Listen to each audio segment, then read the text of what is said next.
Thank you. Okay, so welcome back, everyone, again. Hope you enjoyed the tea and the sunshine. Um, okay, so our last session. I've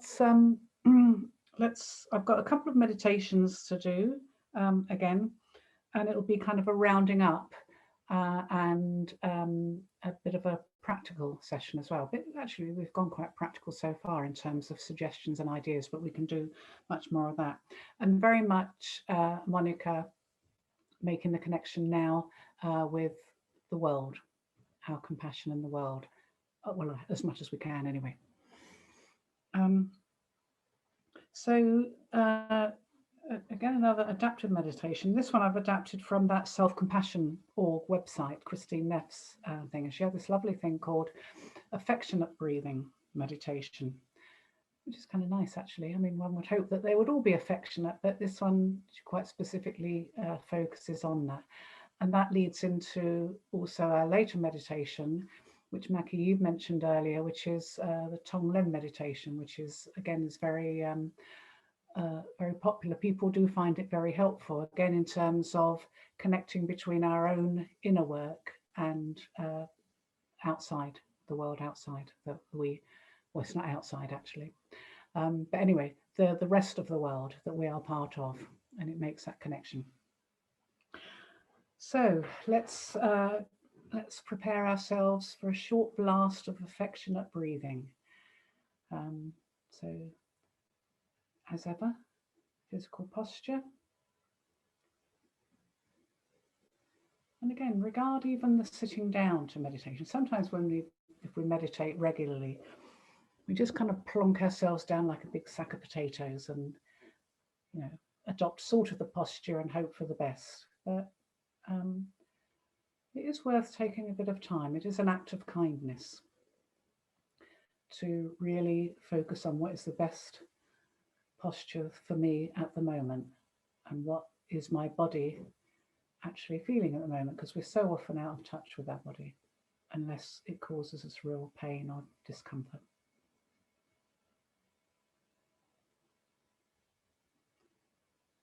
So gently, she says, get in touch with your body and notice how it feels in your legs, trunk, seat, feet, etc. Right here, right now.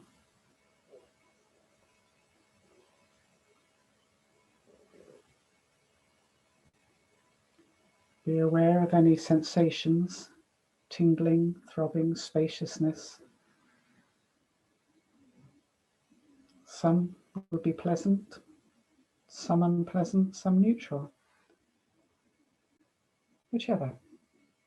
It's okay. Just this giving attention, awareness, is itself an act of affection. Acknowledging.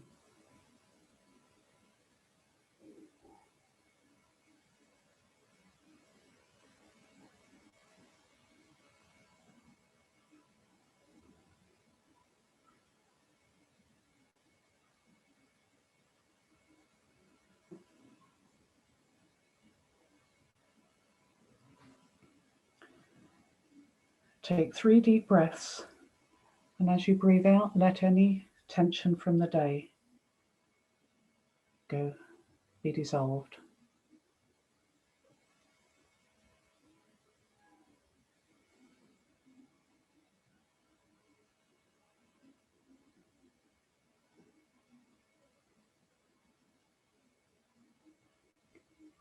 Then let your breathing return to normal.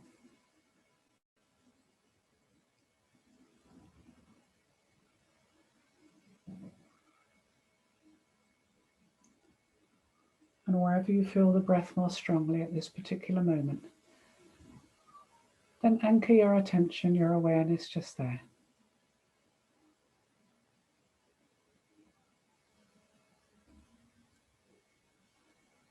That anchoring of the awareness is home. Becomes a place of greater safety, peace and calm with practice.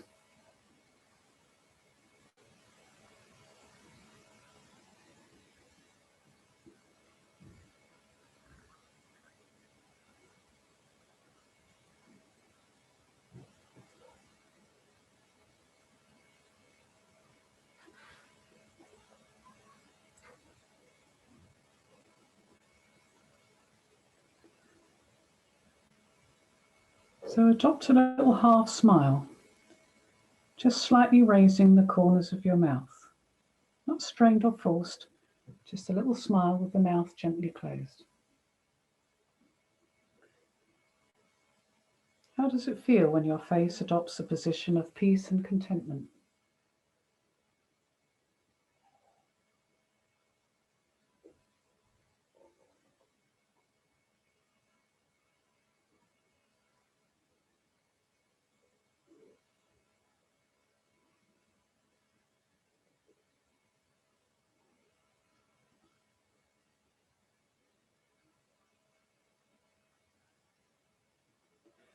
Notice how each in and out breath feels. And let the breath be infused with affection and kindness for yourself,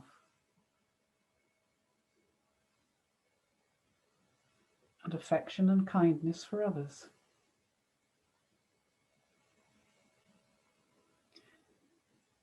Even if you don't really feel it, it's enough to set the intention for each breath to be filled with kindness and affection for yourself, and kindness and affection for others who are suffering, just like me.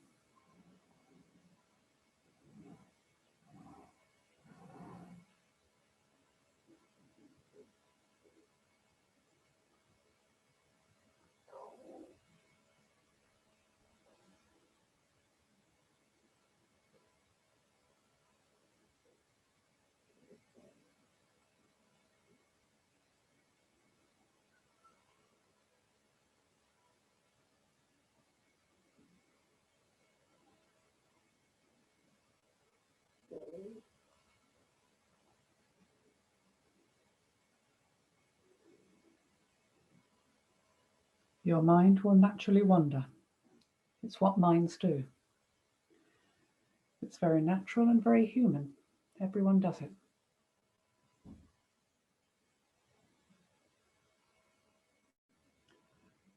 So when you've noticed that you've wandered, don't judge yourself. This is a moment of mindfulness. Just lead it back to the breath and feelings of affection and kindness.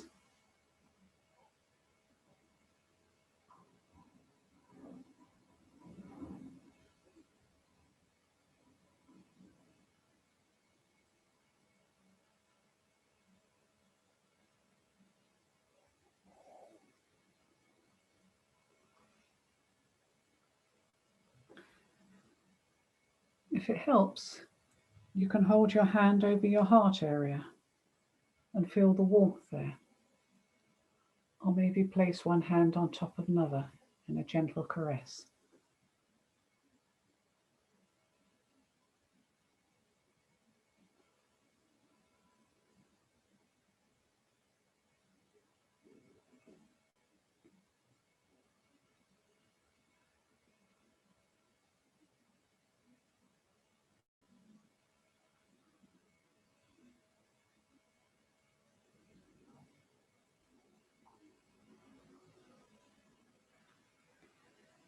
If the mind has wandered, simply return to the breath, feeling appreciative for breath itself. Without breath, we wouldn't be alive.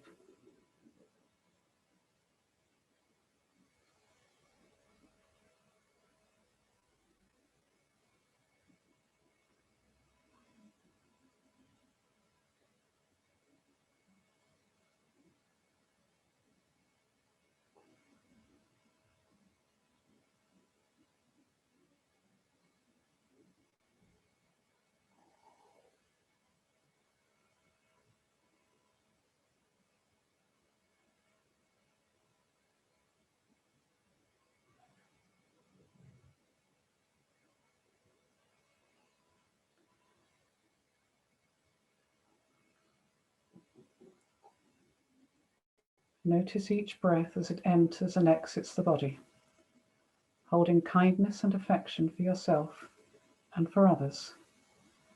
Remembering your little half smile.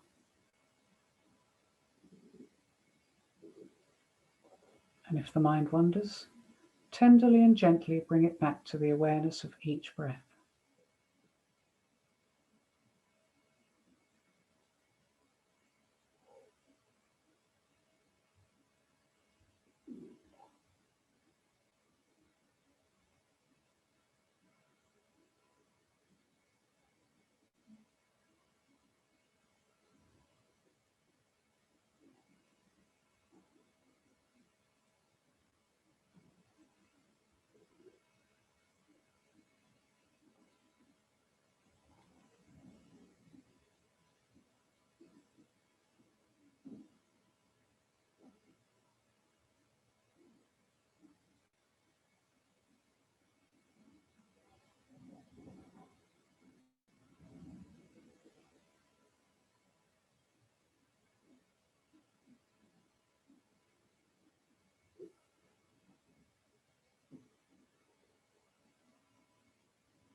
So letting the breath soothe and comfort the body.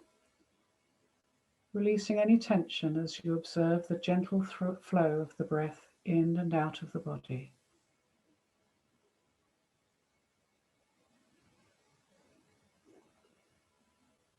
If your mind has wandered, bring your awareness back to the breath without any judgment. Notice any effects of your half smile or the warmth of your hand over your heart.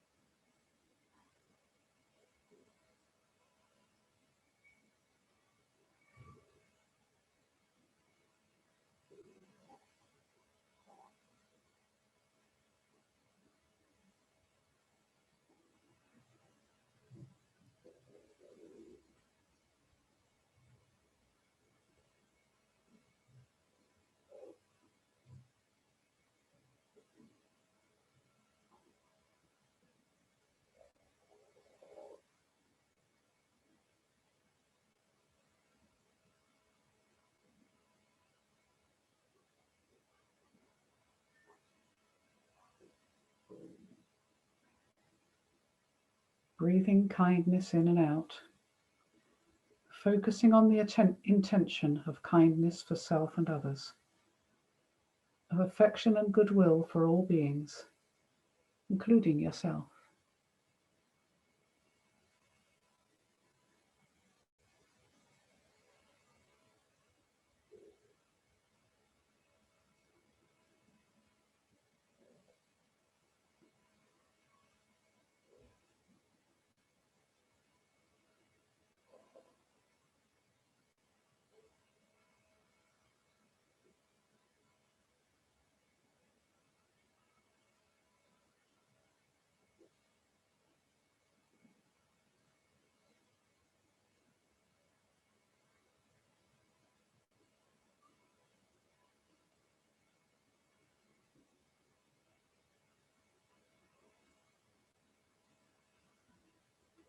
So for the last couple of minutes of this meditation, rest in the feelings of kindness that you're generating.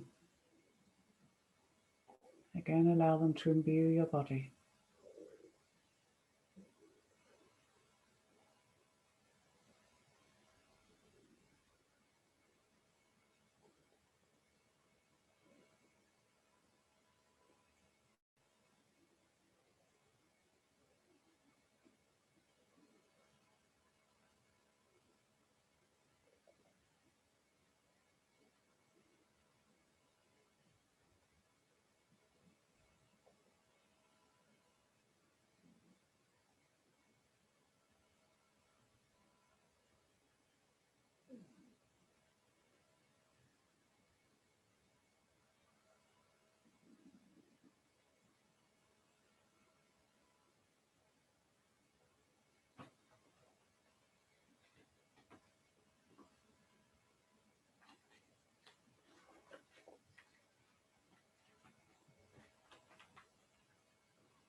The blue sky stretches out farther and farther. The daily sense of failure goes away. The damage I have done to myself fades. A million suns come forth with light when I sit firmly in that world.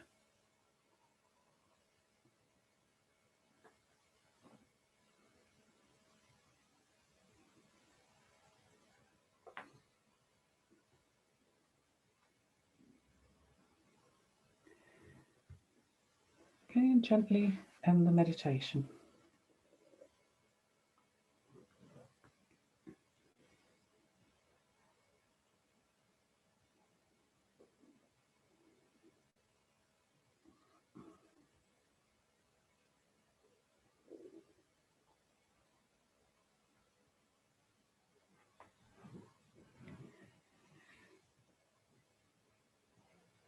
Okay.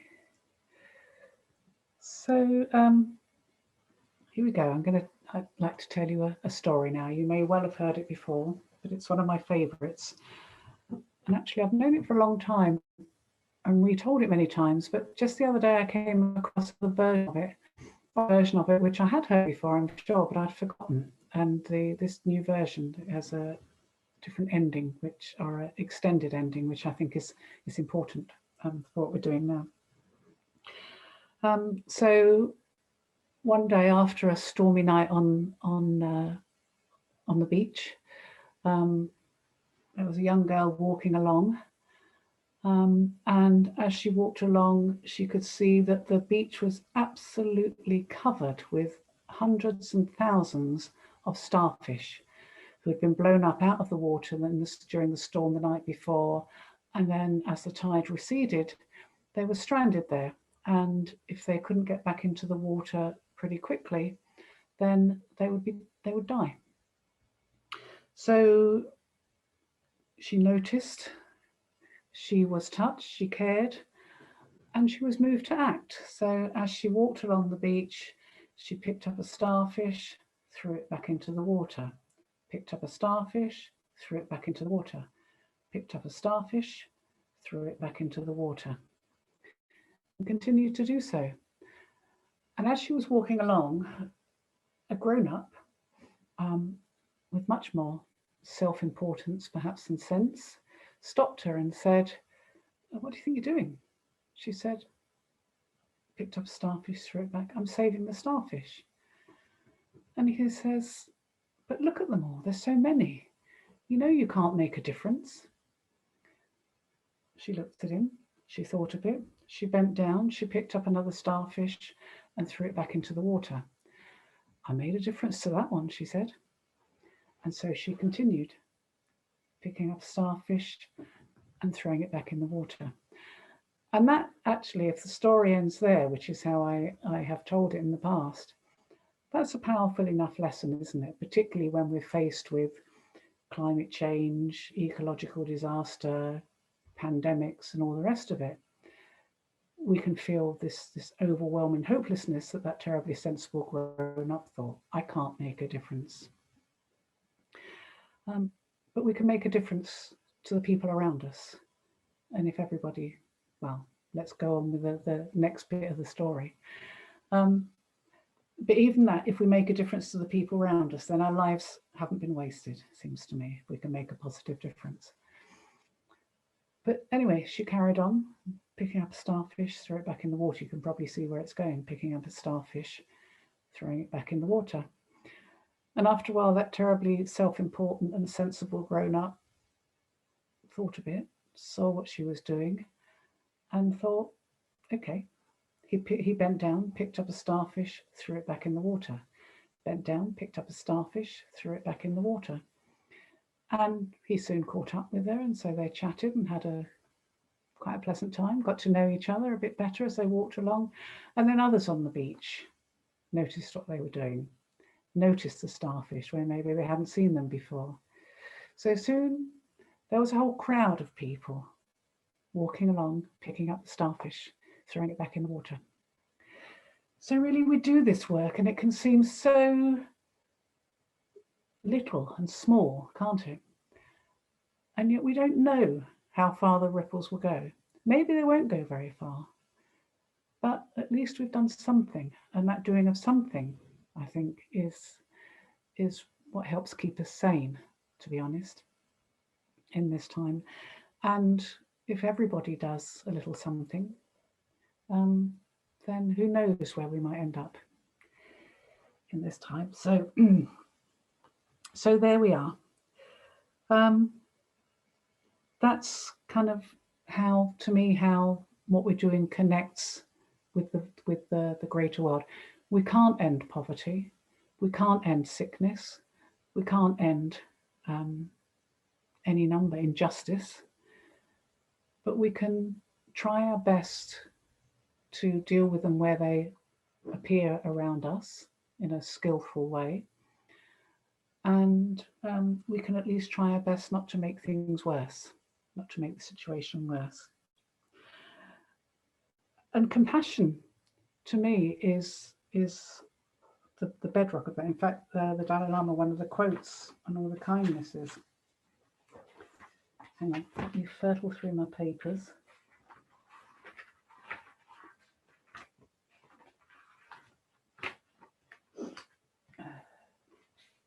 Yeah. The Dalai Lama calls compassion the radicalism of our time. And there's a quote, which I know I said I wasn't going to persuade you to be Buddhist, and I'm not persuading you to be Buddhist, but he has a lot of sense, and it seems makes sense to share it. In this book addressed to young people, he says, young people of the 21st century, bring on the revolution of compassion. These words are not intended to be formulaic consolation or a hollow slogan. They are not the naive dream of an elderly Buddhist monk who is disconnected from reality. When I call you to bring on the revolution of compassion, I am calling for the mother of all uprisings to begin. Many remarkable individuals have called for different kinds of revolution: economic, technological, energy, educational, spiritual, ethical, inner, a revolution of the conscience and the heart. All are motivated by the urgent need to create a better world. But for me, the revolution of compassion is the heart, the bedrock, the original source of inspiration for all others. Moving words. So, compassion offers us the possibility of responding to suffering with understanding, patience, and kindness, rather than, say, fear or repulsion. That's a quote from Jimpa, Thubten Jimpa again. So, I don't think we could have done anything more important with our weekend, to be honest, seems to me. So, how do we do it? What are the tools? Let's get practical now, because there's a lot that we can share. There's a lot that we've experienced already. Yeah. So, just check my timing. So there are formal meditations that we can do, and we've done some of those, both for ourselves and others. Compassion meditations that directly challenge those obstacles in our understanding to compassion, but also familiarize us with that sense of kindness, so that it, what is more familiar becomes easier, so that we spend more time in a mind frame of kindness and compassion. We can do those, yeah. Even, the everyday, the breath, coming back to the breath, whether we're doing a formal meditation or just breathing before we pick up the telephone, taking a breath or two, or breathing when we know there's a difficult situation, just coming back and connecting with that sense of spacious, safe place within ourselves that we have. We can send a gentle motivation for each day. We've talked about starting out the day.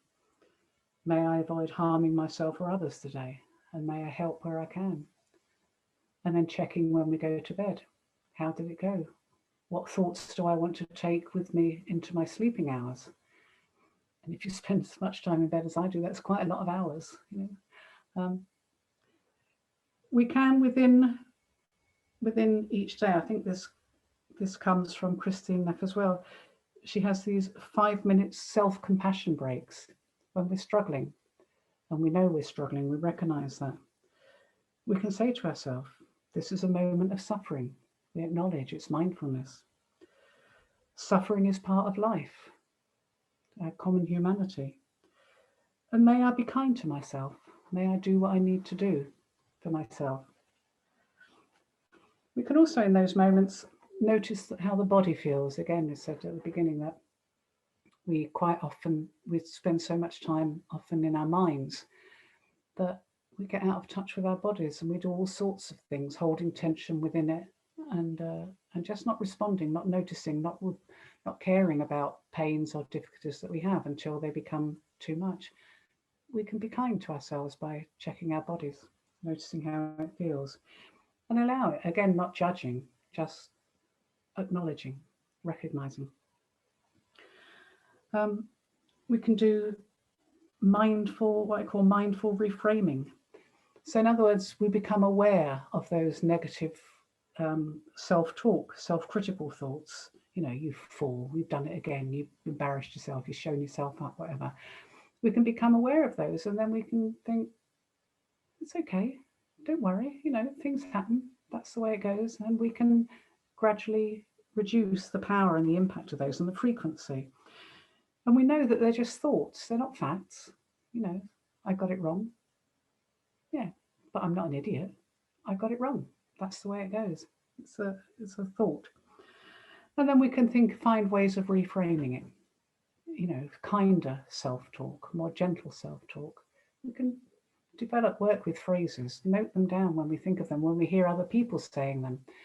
We can note down those phrases to use for ourselves.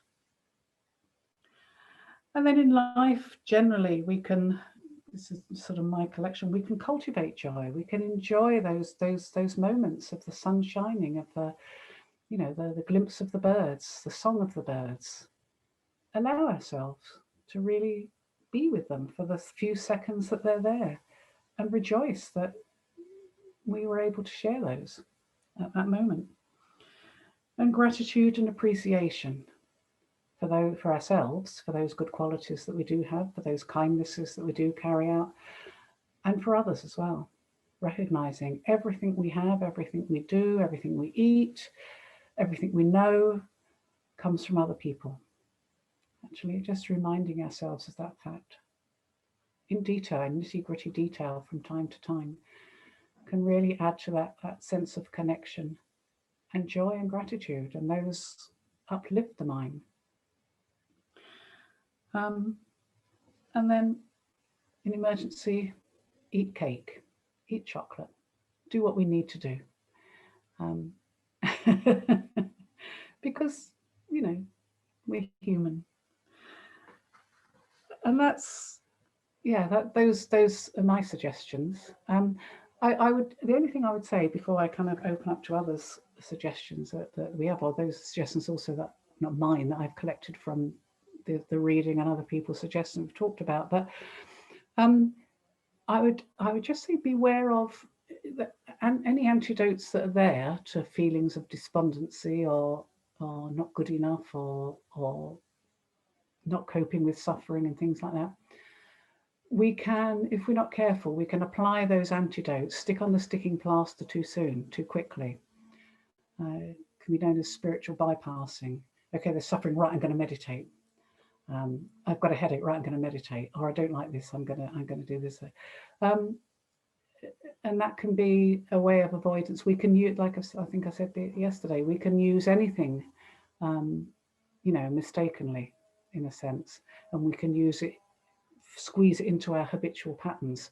And if our habitual patterns are avoidance and distraction, then we can use any kind of spiritual meditation or growth patterns in the same way if we're not kind of aware. Yes, by all means, you know, it's good to have a toolbox of things to use, but that's not necessarily a way of avoiding pain and difficulty in our lives. The first step, I said, like, it seems to me compassion is a process. The first step, and one not to be skipped over too quickly, is acknowledging this is difficult. This is what it feels like. I don't like it. What can I do? Maybe nothing. Maybe just wish myself or this other person well. But don't, you know, beware of rushing through those phases and stick on the sticking plaster before you know what the damage really is, or the situation really is. So, here ended the lesson. Over to you. What suggestions or questions or other things? I've got another poem and another meditation, and then Jenny is going to, Jenny from Land of Joy, who's the director, is going to come and say goodbye as well. Hello and goodbye. She would have said hello yesterday, but she had an accident on her bike, so she's going to say goodbye today.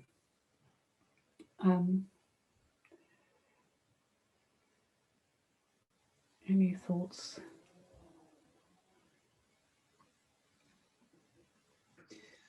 Sue, yeah. Just a quick thing, really.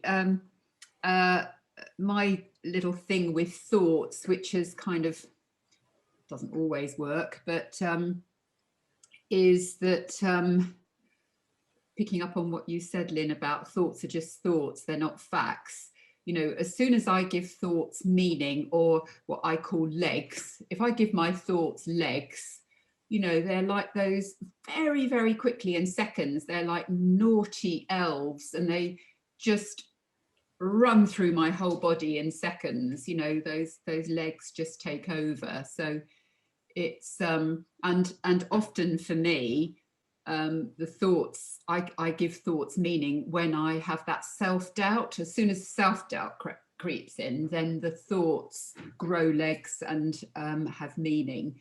As soon as I do that, then, you know, potentially it's a downward spiral. So it's getting in before well, it's actually nipping in the bud the self-doubt, and then the thoughts remain thoughts. I don't give them meaning, and importantly, they don't grow those legs, Yeah. which cause havoc. Does that make sense to some people? I mean, not everyone's troubled by thoughts, but if you are somebody whose head can be completely full of thoughts, then you probably know what I mean. Mm. Yes. Giving them legs. I like that. And they run amok, don't they? Like chickens. Yeah, yeah. Thank you. Thank you, Sue. Yeah, Tracy. Hi, I just wanted to say I found this book really useful, which is Kristen Neff. Oh, okay, yeah. So it's a Thank you. mindful self-compassion workbook, and it's useful because it's got practices and reflections as well as descriptions in it. So I've been using it as a workbook with some like a book club book with work colleagues on online for the last 12 weeks, I think. And we have a good gossip as well. There's a lot of other stuff that goes on, but it's been a great connector. But it's I like it. It's well written, and the information's easy to absorb. Okay. In case anybody was looking for anything. Yeah, no, thank you very much. It's mentioned on our website, so if people, you know, are interested, you can find it on her website. Are there any particular ones that stand out, or any particular sessions that kind of stand out for you that you would? The working with. Yeah. I like the working with difficult emotions and compassionate friend meditations, which she is very generous. She does give a lot of her all of her things are available for free generally, aren't they? A lot of her. So it may be that they're available through the website. I'm not sure, but they're certainly available through the workbook. What's the name of the author? Sorry. Oh, sorry, it's Kristen Neff. Okay. Yeah. Who I mentioned because Lynne's already mentioned her today, and Yes. she's she's the main researcher on self-compassion, I think, really, with Chris Germer. Seems like it, yeah. Both Chris and Kristen have written the book. Thank you very much. And so for working with difficult emotions, because we haven't really touched on that, what sort of things does she, picking your brains even more? Well, I think expecting to be tested on it, were you? Sorry. No, I wasn't. Anything you can. The main thing I think with working with difficult emotions is acknowledging them and being able to sit with them and not run away, which is what you've already said, actually. You know, it's recognizing that they're arising, that they're impermanent, and also I think there is an element of letting. So whilst we avoid difficult emotions, I think sometimes we cling to them too, which would sound counterintuitive.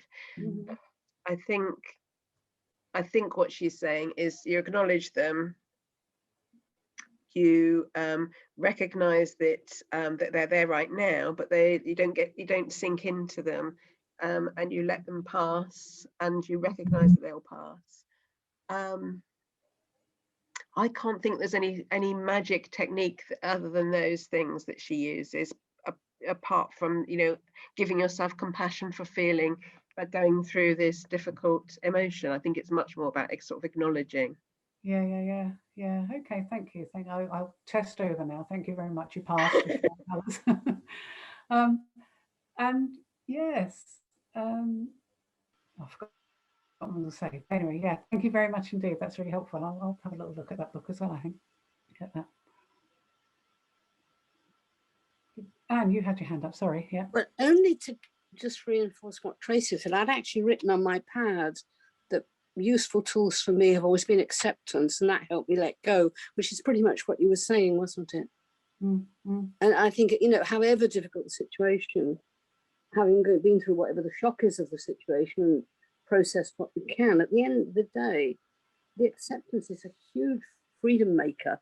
You know, it just sets you free then to decide clearly what you want to do without getting into tangles. Yeah. Just, I accept this. This is how what do I do? Let go. I just found it magic, actually. Yeah. Whatever. Thank you. Were you there, Anne, when we had a visit from, I'm using Buddhist stuff now because a lot of you said the Buddhist, but yeah, apologies if you're not and find it overwhelming. But were you there, Anne, when we had the visit from, I think you were, Yangtze Rinpoche? Oh, yes, absolutely. Yeah. That he's amazing. He's stunning.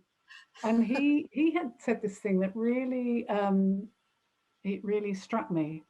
He's a young reincarnate Lama who was born, well, he's probably not that young now, he's probably in his 40s, but you know, it's all relative.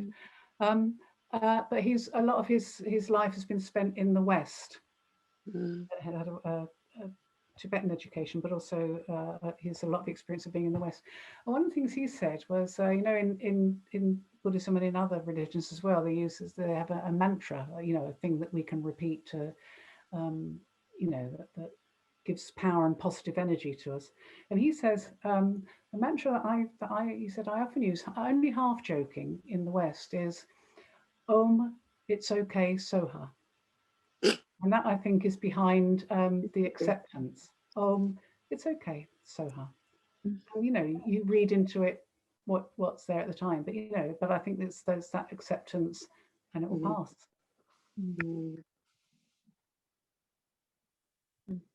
Yeah.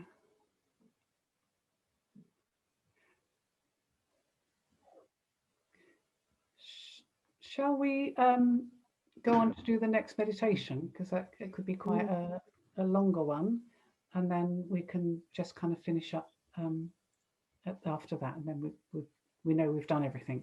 Is that okay? Yeah. Ready for another meditation? It's called in Tibetan, it's called Tonglen, which I don't need to know, but it means taking and giving. And you may have come across it, and I may, with any luck, be able to find it. Here we go. Yeah. Again, it's from Jimpa's book, and he calls it priming our heart. So priming it ready to go. So that's quite a helpful image, I think. We prime our heart just like you would prime a stove, you know, kind of fill it full of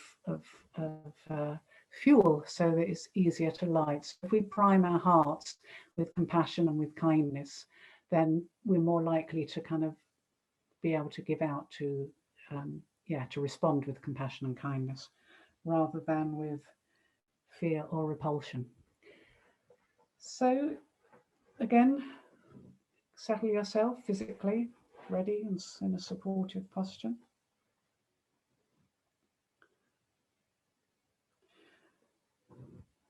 And with this, it goes through several kind of layers, ripples, a bit like I was saying yesterday. I think one of the meditations, you start with those who are close and you gradually move out to more and more difficult people. Well, within the meditation, depending on how you're feeling at the time, just go as far as you want. You don't have to finish the whole thing. If you want to stop with those that you care about, by all means do. And if you need any time to kind of recharge your own batteries and want to go back to yourself, then do that in your own mind. Just ignore what I'm saying. Okay, so settle yourself into a comfortable and supportive posture. Taking 3 deep breaths, then pause a little while in silence.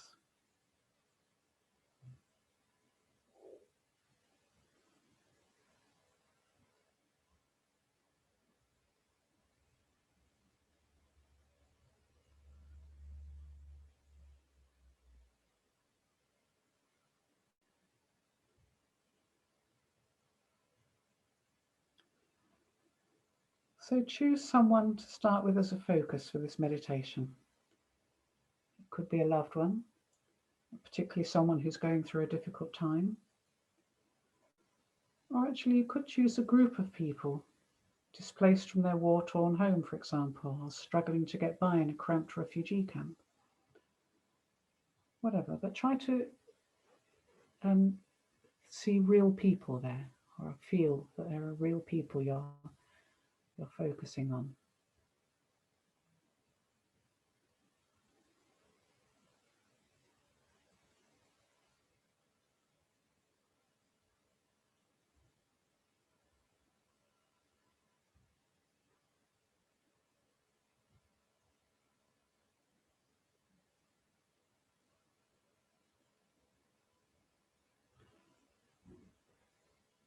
Now contemplate, just like me, they too wish to overcome suffering.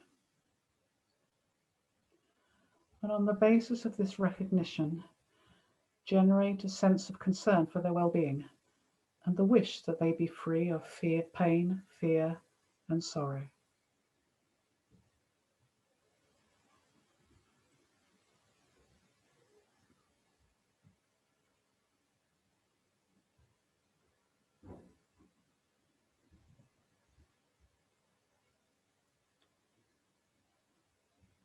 With this compassionate wish, imagine that their pain, fear, and sorrow emerge from their bodies in the form of dark clouds that enter your body. As you breathe in, they dissolve into a radiant orb of light at your heart, where they are completely extinguished.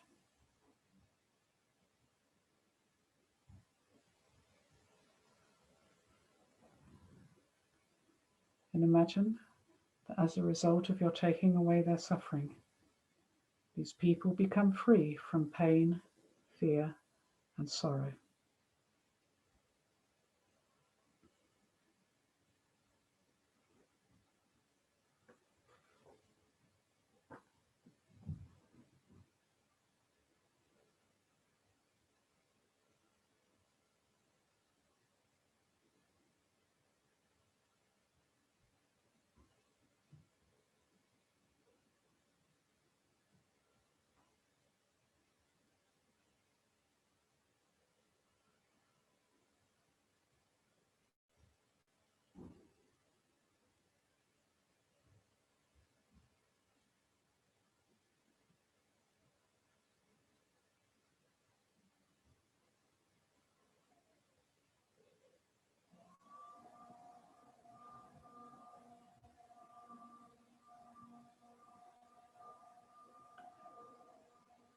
Then as you think of them again, reinforce the thought that just like me, they too aspire to happiness. And on the basis of this recognition, generate the wish that they find peace and joy.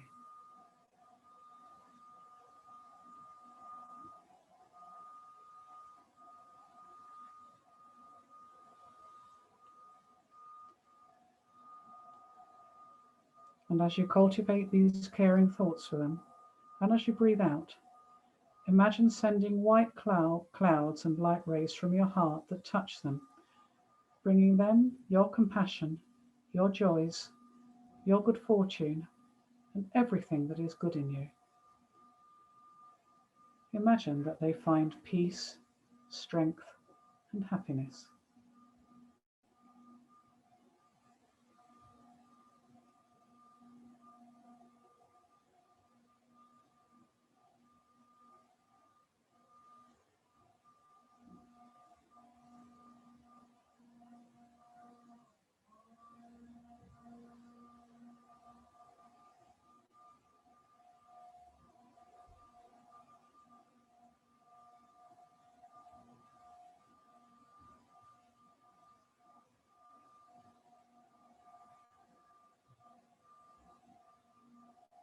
So we keep repeating this, alternating the practice of taking in pain, fear, and sorrow, and sending out peace, joy, and safety. And it may be that you want to do it each breath in sorrow, out joy, or concentrate for a few breaths on breathing in, and then concentrate for a few breaths on the breathing out imagery. Whatever works best for you.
Now try to see if you can make this taking in and sending out bigger.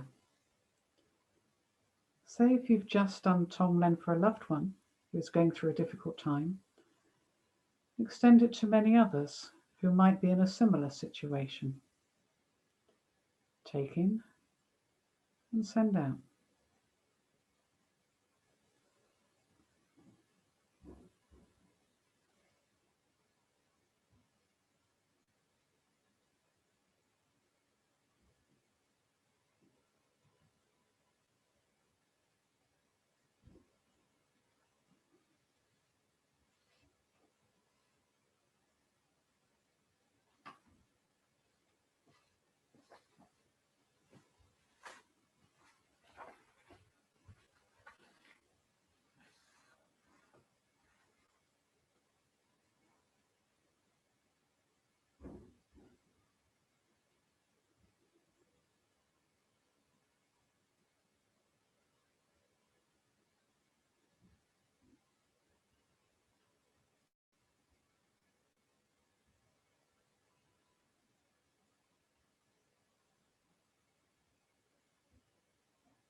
If you want to go further, you could even try extending this meditation to individuals who you consider difficult, those who wish you ill or have treated you unfairly.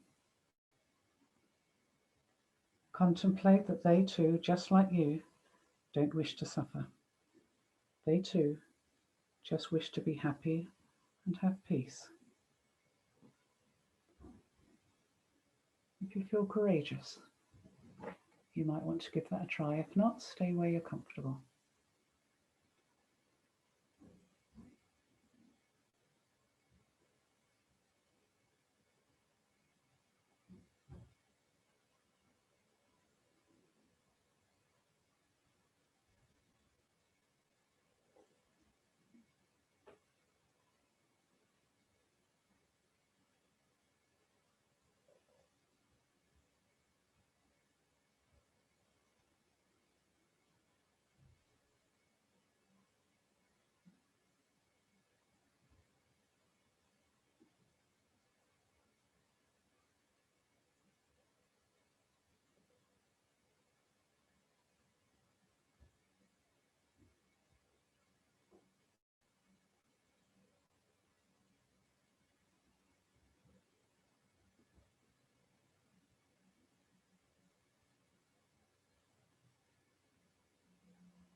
if you need to recharge your batteries. And go back to that sense of love and affection in your heart. That golden orb that we contacted earlier for yourself.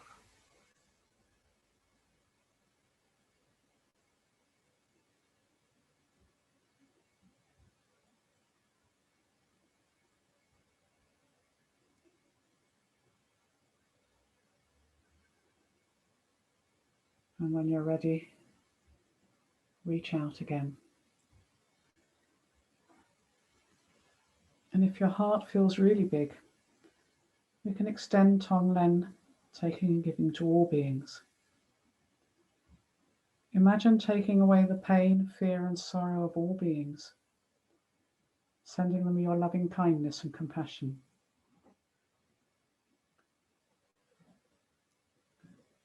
So remain in silence with this thought for a little while.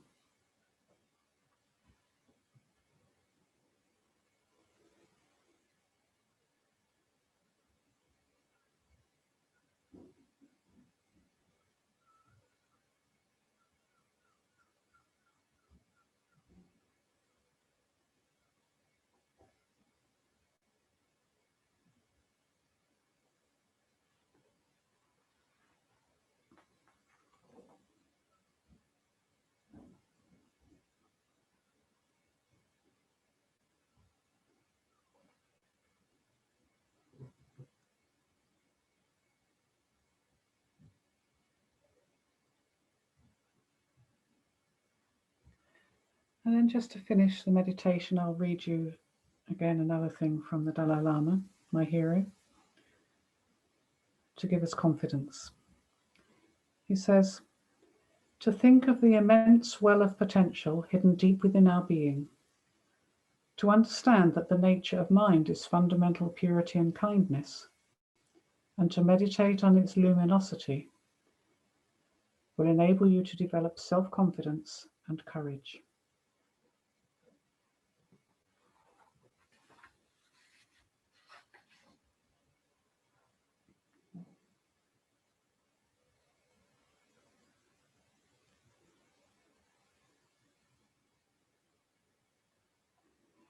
So when you're ready, just gently end the meditation.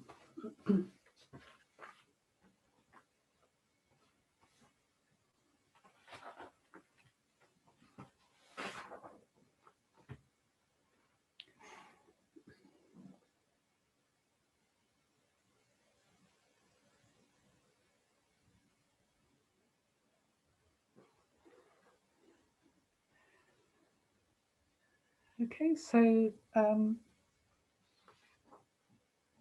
yeah, we have 10 minutes left. So any comments or thoughts on that meditation, or anything from any of today or yesterday that you want to bring up? Now is your chance. Yes, Avril. I was just thinking about resistance. If you have resistance to acceptance of a strong emotion that you've come up with due to whatever, and then your heart closes down, and then it's an obstacle. But I suppose it's meditating on it would help. But yeah, this resistance when you're really being upset by something, you know, it all sort of closes in, and yeah, your heart sort of closes down a bit. For sure. I think I don't know what others say, but if I find the Kristin Neff, that questionnaire that we looked at today, one of the things under what she classes mindfulness at the bottom was, I can't find my bits of paper, but one of the things I think she said was sort of approach sort of feelings and emotions and thoughts with a sense of sort of inquiry, inquisitiveness. So acceptance, but also be interested. you know, without judgment, just, oh, this has come up and this has come up now. If we can kind of get that distance, if we can kind of disengage, if we've not given it legs, if we can stop before we've done that, then we can kind of think, oh, what's going on here then? You know, maybe like that, perhaps that's it, that kind of mindfulness approach to it, which, you know, comes up in all sorts of other mindfulness practices as well. This has arisen. And I think a useful tool that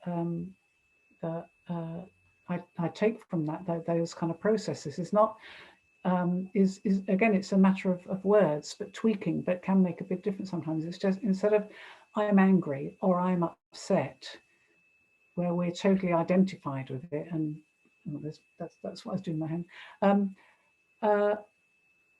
we can say, oh, there's anger, oh, there's feeling upset, and already we've got that bit of distance, that bit of space, to nip it in the bud maybe, and not to clamp down on it, but to just be intrigued.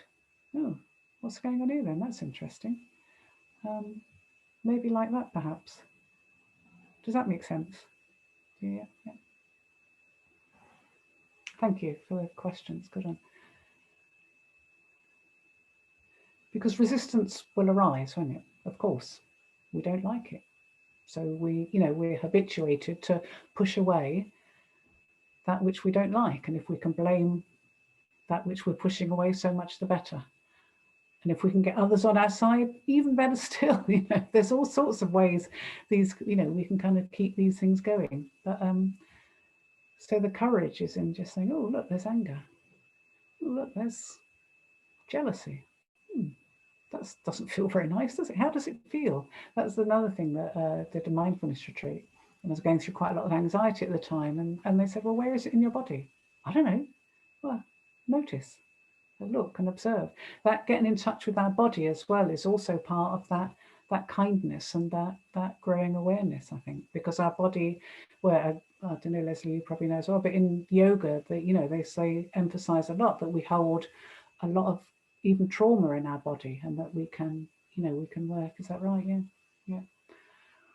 So there's all sorts of ways of being inquisitive, being open to it.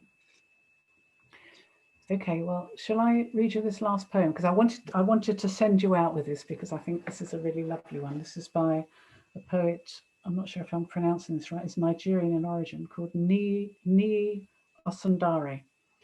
Do you know, one of the ways I got into poetry was on the London Underground. They had this every now and then. They had this thing called Poems on the Underground, and they've got a website, you can kind of see them. And so different people would choose different poems. So while you're sitting there, instead of reading your newspaper or your book or looking at your screen or whatever, there'd be a poem for you to look at. And I used to be jotting down quite a few of them because I quite like them before I was on them. But anyway, this is one of those, and I think several of those that I've read have been on there as well. And it's called I Sing of Change. I think just in terms of linking up with the inner work that we're doing with the outer effects, the outer environment. One of the things that seems to me is really helpful is to have a vision of how we would like things to be. We don't have a utopia anymore, a vision of utopia or a shared one, because in terms of physical environment, well, in terms of physical houses, homes and stuff like that, most of us, we have them. But I think we're lacking this vision of what society we would like to have generally. So I sing of change. I sing of the beauty of, oh, thank you, sorry, thank you, Faye. I sing of the beauty of Athens without its slaves, of a world free of kings and queens and other remnants of an arbitrary past, of earth with no sharp north or deep south, with no blind curtains or iron walls, of the end of warlords and armories and prisons of hate and fear, of deserts treeing and fruiting after quickening rains, of the sun radiating ignorance and stars informing nights of unknowing. I sing of a world reshaped. So it's lovely, isn't it? How would we envision the world reshaped? And it's quite empowering also to hold that vision in our heart and revisit it every time, from time to time. One line that I struggled with there of the last verse of the sun radiating ignorance. And I was thinking, not quite sure about that, but I think that my understanding of it, not that it is sort of sharing out and spreading out ignorance, but actually the radiating power of the sun destroys ignorance. I don't know. Anyway, so that's that poem, and that's me done. Thank you. So we can let the poem go. And thank you very much, everybody, for all that you've done and participated in so well. Thank you. I've really enjoyed the conversations and the insights that have come, in both ways. And I've really enjoyed having, sort of done the work myself to, I've learned an awful lot myself about it. So I guess Okay, you're ready for Jenny to come in? Yeah. Okay. Thank you. Thank you you. very much, Lynne, Thank for you, Lynne. sharing your knowledge. Thank you. You're very welcome. Thank you. Thank you, everyone. Hi, Jenny. How are you? Jenny, Can you hear us? I think she's on mute. we can see you. How come I can't hear anything? We can hear you. Yeah, not sure. Daniel? Gone for help. Daniel.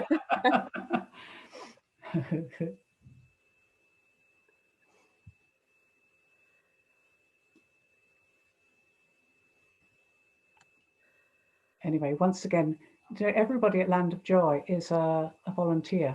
I mean, quite extraordinary that the gifts that they give to keep this going. Can you hear us now, Jenny? The director is on mute. Can you hear me? Because I can't hear you. Yeah. Okay. Yeah. I don't know why I can't hear you, but never mind. So, hi, everybody. My name's Jenny. I am the director at Land of Joy. Sorry I missed welcoming you to the course. Had a little tumble on my bike, so now recovered. So I'm sure you've had a fantastic time this weekend. I really wish I had been able to. I did try joining you yesterday, but I couldn't actually hear anything, and I'm still not sure why I can't hear anything, but at least you can hear me. So I'm sure you had a fantastic time. I know Lynne is a great teacher. She was when I first arrived at Land of Joy as a participant, that was the very first course we ran at Land of Joy, Mindfulness in Nature, and Lynne was the teacher then, and probably one of the reasons I started coming back. So I'm sure you had a great time. I really wish you could have been here. Unfortunately, you weren't able to be here because it has been a beautiful 2 days here. The sun's shining and spring is springing, the snowdrops are out, all the rest of it. So it's been a great time. But hopefully, I don't know, I actually know many of you, apart from Anne there, actually. Hi. So it would be lovely to see, and Faye obviously, and Lynne, but it would be lovely to see some of you up here at Land of Joy when we can actually get here. Hopefully, looking like it might be summertime now, if all goes well. So just to say thank you for taking part.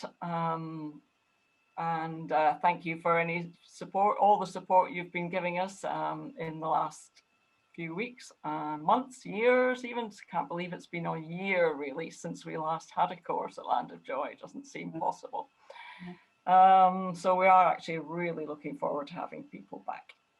So just many thanks again, and I hope you'll come back again, either online or at Land of Joy. And many, especially thanks to Faye, who does a lot of our hosting now and is getting really expert at it, which is great, and takes a lot of pressure off the team here.